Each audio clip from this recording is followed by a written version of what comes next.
students.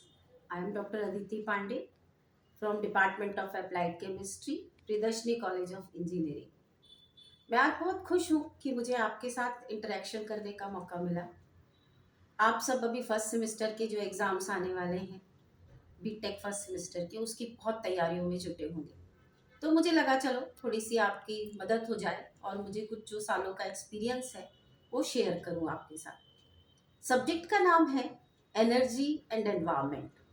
ये subject की अपनी एक अलग महत्व है, इस सब्जेक्ट का अपना एक अलग इम्पोर्टेंस है। जो मैं शुरू करूंगी यही कह के कि एक आप बहुत अच्छे एनवायरनमेंट में पूरे एनर्जी के साथ पढ़ेंगे। ये सब्जेक्ट में 5 यूनिट हैं और पांचों यूनिट 14 मार्क्स कैरी करती है। तो जब कोई सारी यूनिट सेम मार्क्स कैरी करती हैं तो बच्चों स्टूडेंट्स हमको ये समझना पड़ेगा कि हमको इक्वल इम्पोर्टेंस हर यूनिट को देनी। ऐसा नहीं हो सकता कि हम 2 यूनिट तैयार करें, 3 यूनिट तैयार करें। कुछ बच्चों की मेंटेलिटी ऐसी होती है कि नहीं, क्या हम कुछ छोड़ सकते हैं, क्या हम कितना पढ़ें ताकि हम केवल पास हो जाए। नहीं, हमें इतना पढ़ना होगा कि हम बहुत अच्छा स्कोर करें। तो मैं शुरू करती हूँ। जब भी कोई सब्जेक्ट बनता है स्टूडेंट्स, तो उसका कुछ स्कोप होता है, कुछ कोर्स आउटकम्स होते हैं, कोर्स ऑब्जेक्टिव्स होते हैं। आपको उन ऑब्जेक्टिव्स को ध्यान में रखना होता है कि आखिरकार ये जब सिलेबस डिसाइड हुआ है तो इस यूनिट से आखिरकार एग्जामिनर या जिसने सिलेबस डिसाइड किया वो हमसे चाहता क्या चाहता है कि हमको उस टॉपिक की नॉलेज क्यों आए। तो मैं शुरू करती हूँ क्योंकि सारी यूनिट 14 मार्क्स की है। तो स्टूडेंट, मेरी एक सबसे इम्पोर्टेंट सलाह है, जब आप पढ़ने बैठे ना तो सबसे पहले दिमाग से ये निकाल दें कि क्या मैं कुछ छोड़ सकता हूँ। नहीं। क्यों? क्योंकि आपका पैटर्न ऐसा रहेगा कि 10 क्वेश्चंस रहेंगे, 1 और 2, 3 और 4। 1 और 2 will be based on unit number 1। 2 और 3 आपके पास 2 क्वेश्चन होंगे, उसमें चॉइसेस होंगी, लेकिन वो दोनों क्वेश्चन उसी यूनिट के होंगे। सो बहुत कम चांसेस होते हैं, या मैं बोलूँ निग्लेजिबल चांसेस है कि आप कोई टॉपिक छोड़ दें।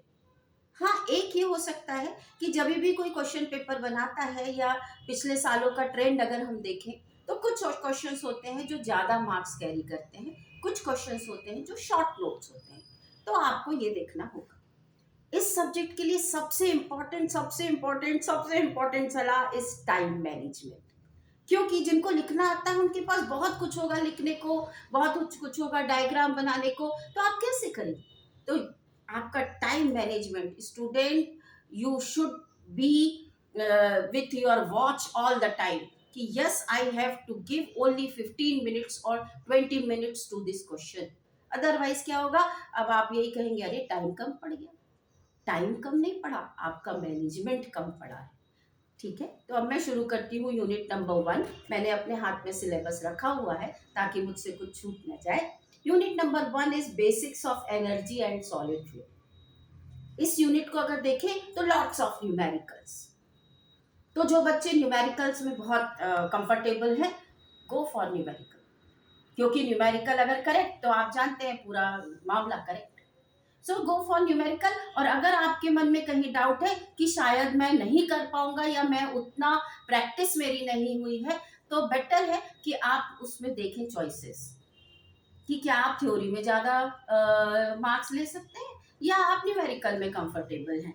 तो अगर देखा जाए तो इसमें क्लासिफिकेशन ऑफ फ्यूल्स है, सॉलिड फ्यूल है, ड्यूलॉन्ग फार्मूला है, गॉथल फार्मूला है और कैलोरीफिक वैल्यू। तब आप ये समझ लें कि कुछ क्वेश्चंस होंगे जो ज़्यादा मार्क के होंगे। तो ज़्यादा मार्क के क्वेश्चन को आप किस तरह से डिज़ाइन करेंगे, किस तरह से लिखेंगे। स्टूडेंट्स ये हमेशा याद रखें, ये साइंस है, आपको हर चीज़ को पॉइंट वाइज पढ़ना होगा। You need to make keywords. अगर ये आता है तो मैं क्या लिखूंगा। तो जनरली जब एक क्वेश्चन पेपर डिसाइड होता है या क्वेश्चन पेपर कोई भी एग्जामिनर बनाता है, तो ये देखता है कि कितने क्वेश्चन होंगे जो 6 मार्क कैरी कर सकते हैं, कुछ होंगे जो 3 मार्क्स कैरी करेंगे, जो हो सकता है केवल डेफिनेशन पे हो जाए। तो आप इस हिसाब से पढ़ेंगे। अगर इस यूनिट को मैं बोलती हूँ, अगर बहुत कुछ डिफाइन करना चाहूँ तो आपको ये देखना पड़ेगा कि कैलोरीफिक वैल्यू के लिए आपको बॉम्ब कैलोरीमीटर, वॉइस कैलोरीमीटर, उनके numerical most important. Significance of proximate analysis and ultimate analysis most important है ना। Difference between gross calorific value, net calorific value, classification of solid fuel. आप कहेंगे मैम तो कुछ छोड़ ही नहीं रही है। हाँ, मैं कुछ नहीं छोड़ सकती। क्यों? क्योंकि कैसा पेपर आएगा, किस हिसाब से वो शॉर्ट नोट देना चाहेंगे, ये नेवर नो। सो जब आप शुरू करें इस यूनिट को पढ़ना, तो पहले बॉम्ब कैलोरीमीटर, बॉयज कैलोरीमीटर 10 बार डायग्राम बनाइए, 10 बार फॉर्मूला लिखिए, और उनके न्यूमेरिकल करें। तो इतनी छोटी सी गलती आपके 4 मार्क 3 मार्क खत्म कर देती। कूलिंग करेक्शन रखा है कि नहीं हमने, माइनस लगाया है कि हमने, ये चीज का ध्यान रखें। अगर अब मैं यूनिट नंबर 2 डिस्कस करूं तो उसमें बहुत सारी चीजें, लेकिन बड़े जो क्वेश्चंस बनते हैं, जैसे जो 6 मार्क्स कैरी करेंगे या 5 मार्क्स कैरी करेंगे, पेट्रोलियम बेस्ड होते हैं जनरली। और एक चीज और बोलती हूँ मैं, कि जब आप पढ़ने बैठे तो पिछले 3 सालों के क्वेश्चन पेपर साथ में रखें, स्कोप साथ में रखें, कि वो हमसे चाहते क्या है। क्या पेट्रोलियम के फ्रैक्शन हमें टेबल में खट खट खट खट लिखूंगा या लिखूंगी तो क्या मुझे फुल मार्क्स मिलेंगे? तो ये आपको देखना बहुत ज़रूरी है। बहुत सारे शॉर्ट नोट्स बनते हैं, डीजोहोल, गैसोल। मैं कुछ भूल रही होंगी तो आप मुझे माफ़ करेंगे। क्यों? क्योंकि मैं कोई इस हिसाब से बता रही हूँ कि आपको पढ़ना कैसे है, क्या पढ़ना है, ये तो पूरा पढ़ना है। ठीक है? तो अब आपको देख, जैसे इसमें सबसे ज़्यादा मार्क्स का क्वेश्चन आता है combustion calculation, 8 number, 7 number, 6 number. तो आपको वो कैलकुलेशन आता है, बहुत अच्छी बात। नहीं आता है, या आप उसमें थोड़ा सा कम कंफर्टेबल है, तो थ्योरी पे भी जा सकते हैं। लेकिन जो न्यूमेरिकल्स होते हैं वो बहुत मार्क्स देते हैं, तो कोशिश करेंगे करने की। और अदरवाइज आपके पास चॉइस रहती है कि नहीं, ये तो पता नहीं होता है किसी को। बट कंबशन कैलकुलेशन को आप जरूर पढ़ेंगे, कोशिश करें अटेम्प्ट करने की। अदरवाइज आप थ्योरी पे भी जा सकते हैं। बहुत सारे शॉर्ट नोट्स होते हैं इसमें, aviation, petrol, knocking, working of 4 stroke engine, बहुत सारे। तो बच्चों, मैं हर यूनिट के बाद एक चीज जरूर बोल रही हूँ कि आप छोड़ नहीं सकते हैं, आपको पढ़ना ही होगा।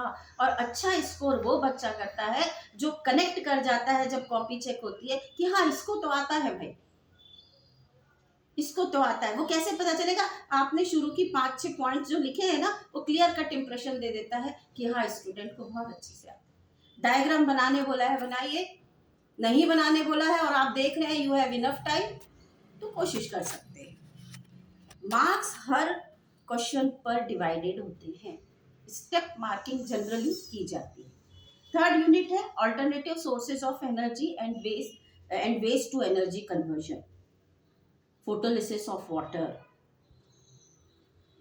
Fuel cell, nuclear fuel, bio energy, energy generation, all topics are very important. इसमें स्कोप ये कहता है कि आपको, बच्चों को पता होना चाहिए रीसेंट फ्यूल्स क्या आजकल चल रहा है, वो सारी चीजें आप समझ के पढ़ाई करेंगे। नेक्स्ट यूनिट होती है environmental impact of energy technologies. इसमें क्लियर कट इंडिकेशन है, टाइटल ही बताता है कि एग्जामिनर या सब सिलेबस सेटर आपसे ये चाहता था कि बच्चे को ये पता हो कि ये इंडस्ट्री है, इस इंडस्ट्री में इस तरीके का काम होता है, और उस तरीके के काम से इस तरीके का पॉल्यूशन इस स्टेप पे होता है, और वो पॉल्यूशन को हम कैसे कंट्रोल कर सकते हैं, उसका इम्पैक्ट क्या होता है और उसको हम कंट्रोल कैसे कर सकते हैं। तो आपको इस सीक्वेंस में पढ़ना पड़ेगा। 4 इंडस्ट्री हैं, सीमेंट है, पेट्रोलियम है, और आपकी नाइट्रोजन फर्टिलाइजर इंडस्ट्री है, सल्फ्यूरिक एसिड इंडस्ट्री। और उसके पहले आपको कुछ इंडस्ट्रियल पोल्यूशन के बारे में बेसिक्स है। कई बार हम ना बेसिक्स को छोड़ देते हैं, लेकिन वही 3-3 नंबर के आ जाते हैं, तो बेटर होता है कि आप उनको अच्छे से पढ़ें। चारों जो इंडस्ट्रीज हैं वो, क्योंकि उस जो पेपर सेट करेगा उस पास ऑप्शन कहाँ है, उसको तो देना ही पड़ेगा। तो इस इंडस्ट्री का आप जब पढ़ाई करें तो इस हिसाब से करें कि इम्पैक्ट क्या होगा। पहले तो आपको पढ़ना पड़ेगा कि उस इंडस्ट्री में होता क्या है, होने के बाद जो प्रोसेस फॉलो करते हैं, किस किस स्टेप पे पॉल्यूशन होता है, और वो पॉल्यूशन को का असर ह्यूमन पे, एनवायरनमेंट पर क्या पड़ता है, और आखिरी में आप कैसे उसको कंट्रोल कर सकते हैं। डेफिनेटली यही स्कोप है, यही कोर्स आउटकम है इस यूनिट का। आखिरी यूनिट है advanced material for sustainable development, सारे एडवांस मटेरियल। अब आप कहेंगे कि इसमें क्या छोड़ना है, कुछ नहीं छोड़ना, तो कुछ नहीं है स्टूडेंट। आपको करना होगा composite material, LCP liquid crystal polymers, insulating material, conducting polymer, biodegradable polymer, adhesive, most important nano materials. अब क्वेश्चंस कैसे आते हैं, तो मैं यही कहूंगी कि इस यूनिट में तो आपको सभी चीजों को विथ एग्जाम्पल पढ़ना है। इसकी सिंथेसिस क्या होती है, नैनो मटेरियल्स स्टोरेज में, लिथियम आयन बैटरीज में किस तरीके से यूज हो रहा है। तो जो भी टॉपिक आपके पास आ रहे हैं, आपको उसको थॉरली पॉइंट वाइज पढ़ लीजिए। जैसे आपने लिक्विड क्रिस्टल पॉलीमर है, 10 पॉइंट बराबर तैयार कर लीजिए और उस पॉइंट को इलेबोरेट करके लिखने में फिर आप खुद ही कंफर्टेबल रहेंगे। तो स्टूडेंट, मैंने 5 यूनिट, आप कहेंगे मैडम ने तो सारा सिलेबस ही डिस्कस कर दिया, तो मैं कहूंगी हाँ। क्यों? क्योंकि यू नेवर नो कि कौन सा क्या आ सकता है। तो हमको हमेशा 3-4 पॉइंट्स जो हैं वो बहुत ध्यान में रखने पड़ेंगे। पहला, जब आप पढ़ें तो आपके पास पिछले 3 या 4 सालों के क्वेश्चन पेपर हो, स्कोप क्या कहता है, ये यूनिट आपसे क्या चाहती है, ये आपके पास तैयार हो। और तीसरा, मैं क्या अच्छा कर सकता हूँ या मैं क्या अच्छा कर सकती हूँ जिसमें मैं स्कोर करूँ। The selection of question is very important, and the last and which is very important for everyone, that is time management. क्योंकि इतने सालों से हमको यही लगता है कि हर बच्चा जो लिखता है वो हमेशा ये कह के निकलता है, अरे मैडम टाइम कम पड़ गया। सो टाइम नहीं कम पड़ा, तुम्हारा मैनेजमेंट कम पड़ा है। So student, all the best, all the best, all the best for your coming examination. Give your best और टेंशन लेना नहीं है, आप सब कुछ कर सकते हैं, ये विश्वास के साथ आप पढ़ाई करेंगे। मैं थैंक यू बोलती हूँ कि मुझे एक अपॉर्चुनिटी मिली। तिवारी सर को वेरी थैंक यू, जिन्होंने मुझे ये मौका दिया कि मैं आपके साथ इंटरेक्ट कर सकूँ।